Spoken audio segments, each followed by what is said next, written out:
লোকে নমস্কাৰ জনাইছো EDUBLOG চেনেলৰ ফালৰ পৰা শিক্ষণৰ 10টা প্ৰয়োজনীয় প্ৰশ্ন ইয়াত আলোচনা কৰা হৈছে কোৱেশ্চনবোৰ ৰিপিটেড হয় লাৰ্নিংৰ প্ৰয়োজনীয় সকলো বিষয়সমূহ 5টা ভিডিঅৰ জৰিয়তে আলোচনা কৰা হ'ব EDUBLOG চেনেলত এই ভিডিঅটো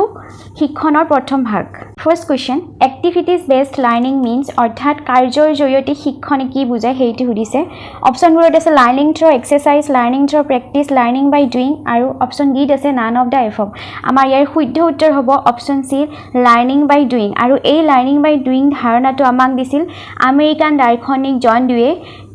তেখেতে এক্টিভিটি বেসড অফ লাৰ্নিংৰ ওপৰত গুৰুত্ব দিছিল তেখেতে কৈছিল যে উই learn when actually we do অৰ্থাৎ আমি যেতিয়া কোনো এটা বস্তু তেতিয়া শিকিম যেতিয়া আমি হাতে কামে সেই কামটো কৰিম গতিকে আমাৰ শুদ্ধ উত্তৰ হ'ব option C Next question when something previously learned benefits performance or learning in a new situation is said to be অৰ্থাৎ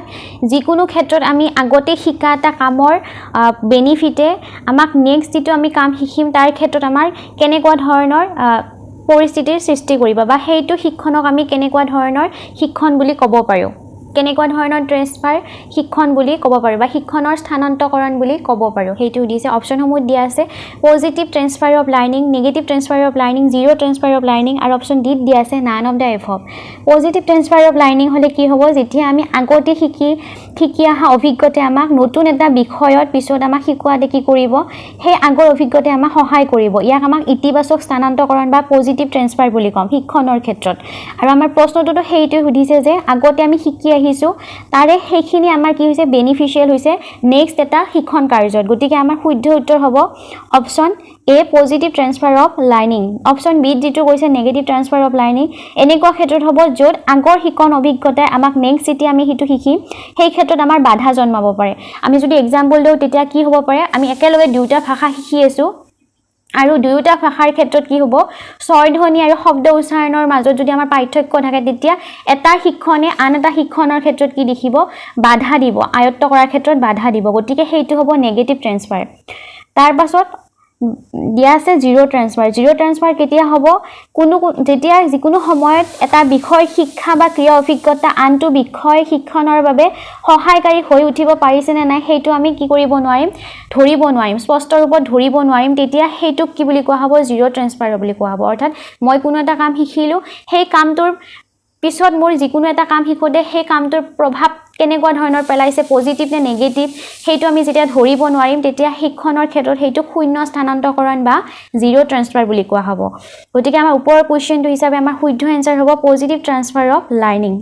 Next question law of use and law of disuse come under the primary law of Edward Lee Thorndike যি আমাৰ শিক্ষণৰ ক্ষেত্ৰত প্ৰাথমিক নীতি তিনিটা দিছিল বা মুখ্য নীতি তিনিটা দিছিল তাৰে ভিতৰত কোনটোৰ ক্ষেত্ৰত শিক্ষণৰ ব্যৱহাৰ আৰু অব্যৱহাৰ এই ক্ষেত্ৰ দুটা আহি পৰিব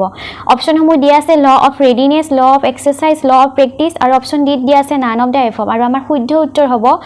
law of exercise অৰ্থাৎ অনুশীলনৰ নীতি থৰ্ণ্ডাইকে এই ক্ষেত্ৰত কৈছিল যে যেতিয়া পৰিস্থিতি আৰু প্ৰতিক্ৰিয়াৰ মাজত সংহতিত ৰূপত সম্বন্ধ স্থাপন কৰা হয় তেতিয়া আমাৰ শিকিবলগীয়া বা আয়ত্ত কৰিবলগীয়া কৌশলটোৰ ক্ষেত্ৰত কি হয় শক্তি বৃদ্ধি পায় আৰু যেতিয়া এই প্ৰতিক্ৰিয়া আৰু পৰিস্থিতিৰ মাজত সংহতিত ৰূপত যেতিয়া আমাৰ কি নহয় সম্বন্ধ স্থাপন কম সময়ৰ ভাবে হয় তেতিয়া এই কৌশল আয়ত্ত কৰাৰ ক্ষমতাটো আমাৰ কি হয় কমি যায় অৰ্থাৎ যিকোনো এটা কাম কৰাৰ ক্ষেত্ৰত যদি সেই কামটো আমি অনুশীলন কৰি থাকো তেতিয়া আমাৰ কি হয় প্ৰেক্টিস কৰি থাকো তেতিয়া আমাৰ কি হয় কামটো চিৰস্থায়ী হ'ব আৰু যদি সেই কামটো আমি অলপ সময়ৰ বাবে কৰি পেলাই বাদ দিও তেতিয়া আমাৰ কি কৰিব সেই কামটো আয়ত্ত কৰাৰ ক্ষেত্ৰত আমাৰ বাধা আহি পৰিব এই দুইটা হল ইউজ অফ ডিসইউজ অৰ্থাৎ ব্যৱহাৰ আৰু অব্যৱহাৰৰ নীতি যেটো আমাৰ ল অফ এক্সাৰসাইজ অৰ্থাৎ অনুশীলনৰ নীতিৰ ভিতৰত আহি পৰিব In a class teaching, the step of introducing a lesson based on which law of learning অৰ্থাৎ এটা শ্ৰেণী কক্ষৰ শিক্ষণত এটা পাঠৰ আৰম্ভণিৰ ক্ষেত্ৰত কোনটো থৰ্ণ্ডাইকে দিয়া কোনটো শিক্ষণৰ নীতি প্ৰযোজ্য হ'ব বা কোনটো শিক্ষণৰ নীতিৰ আধাৰত এটা পাঠ আমি কি কৰিম লৰা ছোৱালী সকলৰ মাজত আগবঢ়াই দিম গতিকে আমাৰ অপচনসমূহ দিয়া আছে law of effect option B দিয়া আছে ল অফ ৰেডিনেছ অপচন সি দিয়া আছে ল অফ এনালজি আৰু ডি দিয়া আছে ল অফ এছ'চিয়েশ্যন আৰু আমাৰ শুদ্ধ উত্তৰ হ'ব ল অফ ৰেডিনেছ অৰ্থাৎ option B law of readiness অৰ্থাৎ অসমীয়াত প্ৰস্তুতি নীতি থৰ্ণডাইকে এই ক্ষেত্ৰত কৈছিল যে আমি যদি আমাৰ শিক্ষণ উদ্দীপক আৰু প্ৰতিক্ৰিয়াৰ জৰিয়তে সম্ভৱ হয় কিন্তু এই ক্ষেত্ৰত আমি শিকিবলগীয়া কামটোৰ বাবে কি হৈ থাকিব লাগিব প্ৰস্তুত হৈ থাকিব লাগিব হে মেন্টেলি ফিজিক্যালি দুটা ফালৰ পৰা আমি কি হ'ব লাগিব কামটোৰ বাবে প্ৰস্তুত হ'ব লাগিব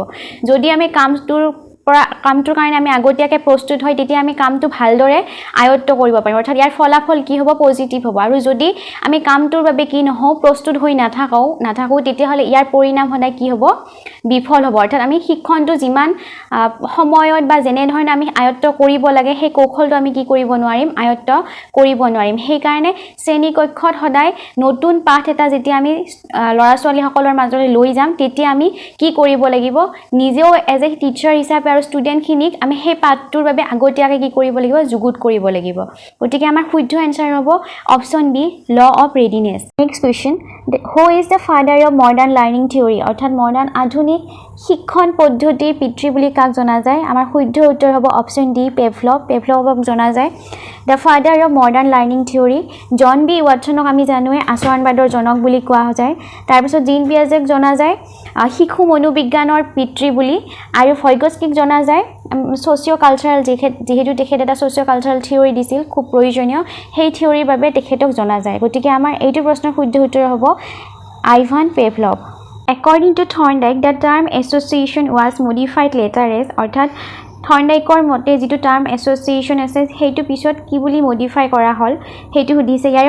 শুদ্ধ উত্তৰ হ'ব আমাৰ option C A and B both অৰ্থাৎ বণ্ড আৰু কানেকশ্যন থৰ্ণডাইকৰ যিটো শিক্ষণৰ পদ্ধতি আছিল প্ৰচেষ্টা আৰু ভুল পদ্ধতি অৰ্থাৎ ইংৰাজীত ট্ৰায়েল এণ্ড এৰৰ মেথড সেইটো আমাৰ শিক্ষণৰ সংযোগ বা তত্ত্বৰ ওপৰত নিৰ্ভৰিত যাক ষ্টিমুলাছ এণ্ড ৰেছপন্স থিয়ৰী বুলি কোৱা হয় অৰ্থাৎ উদ্দীপক আৰু প্ৰতিক্ৰিয়াৰ ফলত যিটো শিক্ষণ সম্ভৱ হৈছিল তাকে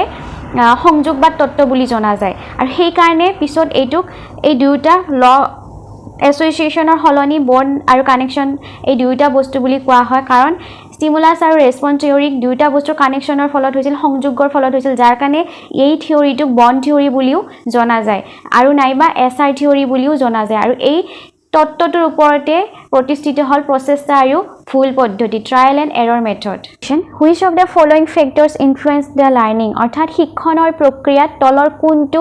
কোনবোৰ দিশে প্ৰভাৱ পেলায় সেইটো সুধিছে বা কোনবোৰ কাৰকে প্ৰভাৱ পেলায় অপশ্যনসমূহত দিয়া আছে আমাৰ মটিভেশ্যন ফেটিক নলেজ এণ্ড ফিডবেক আৰু অপশ্যন ডিত দিয়া আছে অল অফ দ্য এভভ আৰু আমাৰ শুদ্ধ উত্তৰ হ'ব option D question which of the following is the first stage in learning process অৰ্থাৎ শিক্ষণ প্ৰক্ৰিয়াৰ প্ৰথম ষ্টেজ কোনটো হ'ব এই অপশ্যনসমূহৰ ভিতৰত সেইটো সুধিছে আমাৰ অপশ্যনসমূহত দিয়া আছে ড্ৰাইভ গ'ল হাৰ্ডেল এণ্ড ৰেণ্ডম মুভমেণ্ট আৰু আমাৰ শুদ্ধ উত্তৰ হ'ব অপশ্যন এ ড্ৰাইভ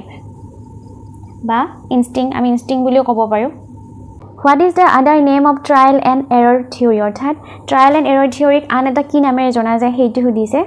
অপশ্যনবোৰ দিয়া আছে stimulus response theory classical conditioning theory operant conditioning theory আৰু অপশ্যন ডি দিয়া আছে নান অফ দ্য এভভ আমাৰ শুদ্ধ উত্তৰ হ'ব option A stimulus response theory অৰ্থাৎ এছ আৰ থিয়ৰী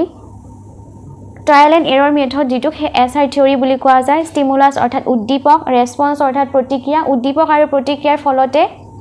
আমি কি কৰোঁ বাৰে বাৰে প্ৰচেষ্টা আৰু ভুলৰ জৰিয়তে আমাৰ শিক্ষণ সম্ভৱ হয় বুলি এডৱাৰ্ড লি থৰ্ণডাইকে কৈছিল আৰু আমি যিমানে প্ৰচেষ্টা কৰিম সিমানে আমাৰ ভুলৰ পৰিমাণ আৰু সময়ৰ পৰিমাণ কি হৈ থাকিব কমি গৈ থাকিব এইটো মনত ৰাখিবলগীয়া কথা next question the father of behaviourism supported Pavlov's ideas on condition response অৰ্থাৎ আচৰণবাদৰ পিতৃ বা জনক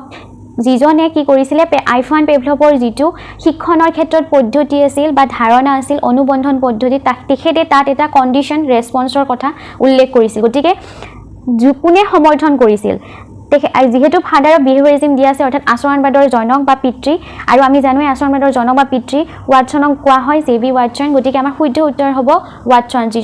যিজনে কি কৰিছিলে আইভান পেভলভৰ যিটো কণ্ডিশ্যন ৰেছপন্স অৰ্থাৎ অনুবন্ধন পদ্ধতি আছিল তেখেতে তাত কি কৰিছিল সমৰ্থন কৰিছিল আৰু প্ৰচেষ্টা আৰু ভুল পদ্ধতি অৰ্থাৎ থৰ্ণডাইক আৰু পেভলভৰ যি দুটা শিক্ষণৰ থিয়ৰী আছে তাতে কি আছিল আচৰণবাদৰ প্ৰভাৱ আছিল দুয়োটা ক্ষেত্ৰতে হেবিটৰ ওপৰত কোৱা হৈছে যেতিয়া আমি যিকোনো কাম এটা ৰিপিটেশ্যনত চলি থাকিব তেতিয়া আমাৰ কি হ'ব কামটো আয়ত্ত হ'ব অৰ্থাৎ হেবিটৰ ক্ষেত্ৰত আচৰণৰ ক্ষেত্ৰত হেবিটৰ কথাটো কোৱা হৈছে সেই ক্ষেত্ৰত আমাৰ শুদ্ধ উত্তৰ হ'ব ৱাটছন যিজনে কি কৰিছিলে পেভলভৰ অনুবন্ধন পদ্ধতিৰ ক্ষেত্ৰত তেখেতে সমৰ্থক আছিল নাইবা আমি এনেকৈ ক'ব পাৰোঁ যে আচৰণবাদৰ প্ৰভাৱ আছিল পেভলভৰ অনুবন্ধন পদ্ধতিত